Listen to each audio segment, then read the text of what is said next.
ದೇವಸ್ಥಾನಗಳಲ್ಲಿ ಮಾಡುವಂಥ ಸೋರೆಕಾಯಿ ಸಾಂಬಾರನ್ನ ಮನೆಯಲ್ಲೇ ನಾವು ಹೇಗೆ ಮಾಡ್ಬೋದು ರುಚಿಯಾಗಿ ಅಂತ ಇವತ್ತಿನ ವಿಡಿಯೋದಲ್ಲಿ ತೋರಿಸ್ತಾ ಇದ್ದೀನಿ. ಯಾರೆಲ್ಲ ನನ್ನ ಚಾನಲ್ಗೆ ಫಸ್ಟ್ ಜಾಯ್ನ್ ಆಗಿದ್ದೀರಾ ಸಬ್ಸ್ಕ್ರೈಬ್ ಮಾಡಿಕೊಂಡು ಬೆಲ್ ಬಟನ್ ಕ್ಲಿಕ್ ಮಾಡಿ ಆಲ್ ಅಂತ ಸೆಲೆಕ್ಟ್ ಮಾಡ್ಕೊಂಡು ನೋಡಿ, ಯಾಕಂದರೆ ನಾ ಹಾಕೋ ಪ್ರತಿಯೊಂದು ನೋಟಿಫಿಕೇಷನ್ ಬರ್ತಾ ಇರುತ್ತೆ. ಹಾಗೆ ವಿಡಿಯೋ ಸ್ಟಾರ್ಟ್ ಮಾಡೋಣ ಬನ್ನಿ. ಒಂದು ಸೋರೆಕಾಯಿನ ತೊಳೆದ್ಬಿಟ್ಟು ನಾನು ಉದ್ದುದ್ದಾಗಿ ಕಟ್ ಮಾಡಿ ತಿರುಳನ್ನ ತೆಕ್ಕೊಬೇಕಾಗುತ್ತೆ. ನಾನು ತೋರಿಸ್ತಿದ್ದೀನಿ ನೋಡಿ, ಆ ಥರ ಮೇಲ್ಗಡೆ ಬರೋ ತಿರುಳನ್ನು ಸ್ವಲ್ಪ ತೆಕ್ಕೊಂಡು ಕಟ್ ಮಾಡ್ಕೊಬೇಕಾಗುತ್ತೆ. ಎಷ್ಟು ಚೆನ್ನಾಗಿ ಬರುತ್ತೆ ಅಂದರೆ ತುಂಬಾ ಚೆನ್ನಾಗಿ ಬರುತ್ತೆ. ಸೇಮ್ ದೇವಸ್ಥಾನಗಳಲ್ಲಿ ಮಾಡ್ತಾರಲ್ವ ಸೋರೆಕಾಯಿ ಸಾಂಬಾರು, ಅಷ್ಟೇ ಟೇಸ್ಟ್ ಬರುತ್ತೆ ನೋಡಿ. ಚಿಕ್ಕ ಚಿಕ್ಕದಾಗಿ ನಾನು ತೋರಿಸ್ತಿದ್ದೀನಲ್ವ ಆ ಸೈಜ್ಗೆ ಕಟ್ ಮಾಡಿಕೊಂಡ್ರೆ ಸಾಕು.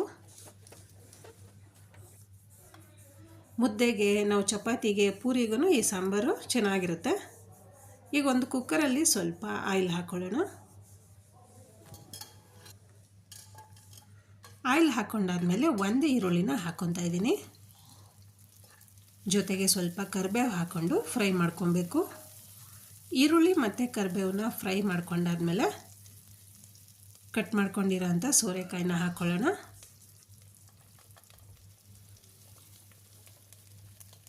ಸೋರೆಕಾಯಿನ ಸ್ವಲ್ಪ ಫ್ರೈ ಮಾಡ್ಕೊಬೇಕು. ಸೋರೆಕಾಯಿನ ಒಂದು ಅರ್ಧ ನಿಮಿಷ ಫ್ರೈ ಮಾಡ್ಕೊಬೇಕು. ಹಾಗೆ ಒಂದು ಟೊಮೆಟೊ ಹಣ್ಣು ಹಾಕ್ಕೊತಾ ಇದ್ದೀನಿ. ಟೊಮೆಟೊ ಹಣ್ಣು ಹಾಕಿದ್ಮೇಲೆ ಸ್ವಲ್ಪ ಫ್ರೈ ಮಾಡ್ಕೊಬೇಕು. ಇದಕ್ಕೆ ನಾನಿಲ್ಲಿ ಅವರೆಬೇಳೆ ಮತ್ತು ಹೆಸರುಬೇಳೆನ ಹಾಕ್ಕೊತಾ ಇದ್ದೀನಿ. ಅವರೆಬೇಳೆ ಹಾಕೋದ್ರಿಂದ ತಿನ್ನುವಾಗ ಸೋರೆಕಾಯಿ ಜೊತೆ ಬಾಯಿಗೆ ಸಿಕ್ಕಿದ್ರೆ ತುಂಬ ಚೆನ್ನಾಗಿರುತ್ತೆ. ಹಾಗಾಗಿ ನೀವು ಅವರೆಬೇಳೆ ಮತ್ತು ಹೆಸರುಬೇಳೆ ಎರಡನ್ನು ಹಾಕಿ, ಅವರೆಬೇಳೆನ ನೀರಿನಲ್ಲಿ ತೊಳೆದು ಒಂದು ಮುಕ್ಕಾಲು ಬಟ್ಲಷ್ಟು ಅವರೆಬೇಳೆನ ಹಾಕ್ಕೊತಾ ಇದ್ದೀನಿ. ಜೊತೆಗೆ ಒಂದು ಕಾಲು ಬೌಲಷ್ಟು ಹೆಸರುಬೇಳೆ ತೊಗೊಂಡಿದ್ದೀನಿ. ಹೆಸರುಬೇಳೆ ಹಾಕೋದ್ರಿಂದ ಸಾಂಬಾರು ಇನ್ನೂ ರುಚಿ ಚೆನ್ನಾಗಿ ಬರುತ್ತೆ ಅಂತ ಹೇಳಿ ಹೆಸರುಬೇಳೆ ಸ್ವಲ್ಪ ಹಾಕ್ಕೊಂಡಿದ್ದೀನಿ. ಹೆಸರುಬೇಳೆ ಹಾಕ್ಕೊಂಡ್ಮೇಲೆ ಸ್ವಲ್ಪ ನೀರು ಹಾಕ್ಕೊಳ್ಳೋಣ. ಅಂದರೆ ಸೋರೆಕಾಯಿ ಮುಳುಗೋ ಅಷ್ಟು ನೀರು ಹಾಕ್ಕೊಂಡ್ರೆ ಸಾಕು. ಎಲ್ಲ ಮಿಕ್ಸ್ ಮಾಡಿ ಒಂದು ವಿಷಲ್ ಕೂಗಿಸ್ಕೊಂಡ್ರೆ ಸಾಕು. ಈಗ ಕುಕ್ಕರ್ ವಿಷಲ್ ಕ್ಲೋಸ್ ಮಾಡಿ ಸೋರೆಕಾಯಿ ಮತ್ತು ಅವರೆಬೇಳೆ ಬೇಯಕ್ಕೆ ಬಿಡೋಣ. ಈಗ ಅದು ವಿಷಲ್ ಕೂಗೋ ಅಷ್ಟರಲ್ಲಿ ಖಾರ ರೆಡಿ ಮಾಡ್ಕೊಳ್ಳೋಣ. ನಾನಿಲ್ಲಿ ಸ್ಟವ್ ಮೇಲೆ ಒಂದು ಚಿಕ್ಕದು ಬಾಣಲಿನ ಇಟ್ಕೊಂಡು 2 ಸ್ಪೂನು ಧನಿಯಾ ಕಾಳನ್ನ ಹಾಕ್ಕೊತಾ ಇದ್ದೀನಿ. ಜೊತೆಗೆ ಒಣಮೆಣ್ಸಿನ್ಕಾಯಿ ಸ್ವಲ್ಪ. ನಾನಿಲ್ಲಿ 5 ಜನಕ್ಕಾಗಷ್ಟು ಸಾಂಬಾರನ್ನ ಮಾಡಿ ತೋರಿಸ್ತಾ ಇದ್ದೀನಿ. ಅಷ್ಟಕ್ಕೆ ನಾನು ಎಷ್ಟು ಇಂಗ್ರೀಡಿಯೆಂಟ್ಸ್ನ ಯೂಸ್ ಮಾಡ್ತಾ ಇದ್ದೀನಿ ಅಂತ ಹೇಳ್ತಾ ಇದ್ದೀನಿ. ನೀವೇನಾದರೂ ಸ್ವಲ್ಪ ಜಾಸ್ತಿ ಸಾಂಬಾರು ಮಾಡಬೇಕು ಅಂದರೆ ಇನ್ನೂ ಸ್ವಲ್ಪ ಜಾಸ್ತಿ ತೊಗೊಳ್ಳಿ. ಧನಿಯಾ ಕಾಳು ಮತ್ತು ಒಣಮೆಣ್ಸಿನ್ಕಾಯಿ ಕಲರ್ ಸ್ವಲ್ಪ ಚೇಂಜ್ ಆದರೆ ಸಾಕು. ಈಗ ಸ್ಟವ್ ಆಫ್ ಮಾಡಿಕೊಂಡು ಆರಿದ್ಮೇಲೆ ಧನಿಯಾ ಮತ್ತು ಒಣಮೆಣ್ಸಿನ್ಕಾಯಿನ ಜಾರ್ನಲ್ಲಿ ಹಾಕ್ಕೊತಾ ಇದ್ದೀನಿ. ಜೊತೆಗೆ 2 ಟೊಮೆಟೊ ಹಣ್ಣು ಹಾಕ್ಕೊಂಡಿದ್ದೀನಿ, ಸ್ವಲ್ಪ ಕಾಯಿ ಪೀಸು, 1 ಈರುಳ್ಳಿ, ಚಿಕ್ಕದು 1 ಬೆಳ್ಳುಳ್ಳಿ, ಸ್ವಲ್ಪ ಕೊತ್ತಂಬರಿ, 1/4 ಸ್ಪೂನ್ಗೂ ಕಡಿಮೆ ಅರಿಶಿನ ಪುಡಿ, ಸ್ವಲ್ಪ ಚಕ್ಕೆ ಪೌಡರು, 2 ಲವಂಗ. ನೀವಿಲ್ಲಿ ಚಕ್ಕೆ ಪೌಡರ್ ಬದಲು 1 ಸಣ್ಣದು ಚಕ್ಕೆ ಪೀಸು ಹಾಕ್ಕೊಬೋದು. ಇವಾಗ ರುಬ್ಕೊಂಬರೋಣ. ನೀರು ಹಾಕೋದಕ್ಕಿಂತ ಮುಂಚೆ ಒಂದು ಸಲ ರುಬ್ಕೊಳ್ಳಿ, ಯಾಕಂದರೆ ಧನಿಯಾ ಮತ್ತು ಒಣಮೆಣ್ಸಿನ್ಕಾಯಿ ಡ್ರೈ ಇರೋದ್ರಿಂದ ತರಿ ಆದಮೇಲೆ ಸ್ವಲ್ಪ ನೀರು ಹಾಕ್ಕೊಂಡು ನುಣ್ಣಗೆ ರುಬ್ಕೊಬೇಕಾಗುತ್ತೆ.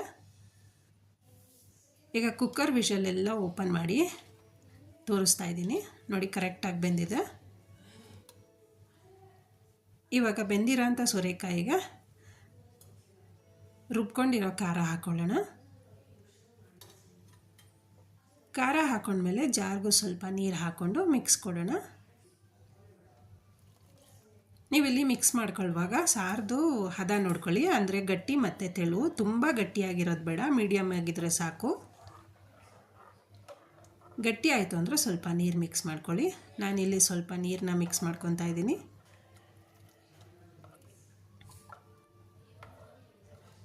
ಮಿಕ್ಸ್ ಆದಮೇಲೆ ರುಚಿಗೆ ತಕ್ಕಷ್ಟು ಉಪ್ಪು ಹಾಕ್ಕೊಳ್ಳೋಣ.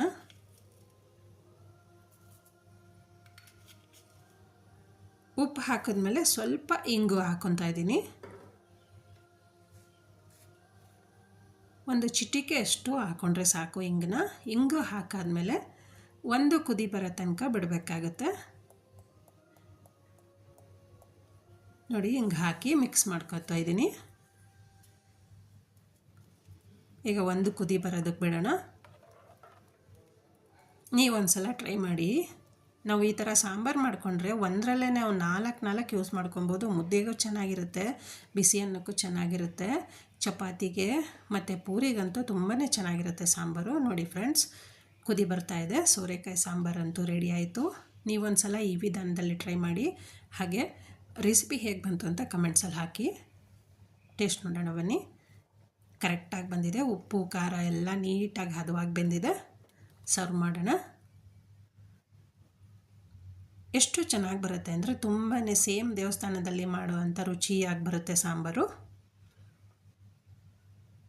ಫ್ರೆಂಡ್ಸ್, ಯಾರೆಲ್ಲ ನನ್ನ ಚಾನಲ್ಗೆ ಹೊಸದಾಗಿ ಜಾಯಿನ್ ಆಗಿದ್ದೀರಾ ಪ್ಲೀಸ್ ಸಬ್ಸ್ಕ್ರೈಬ್ ಮಾಡಿಕೊಂಡು ಬೆಲ್ ಬಟನ್ ಕ್ಲಿಕ್ ಮಾಡಿ ಆಲ್ ಅಂತ ಸೆಲೆಕ್ಟ್ ಮಾಡ್ಕೊಂಡು ನೋಡಿ. ಹಾಗೆ ಈ ವಿಡಿಯೋಗಳು ನಿಮ್ಗೆ ಇಷ್ಟ ಆಗಿದರೆ ಪ್ಲೀಸ್ ಲೈಕ್ ಮಾಡಿ, ಶೇರ್ ಮಾಡಿ, ಸಬ್ಸ್ಕ್ರೈಬ್ ಮಾಡಿ.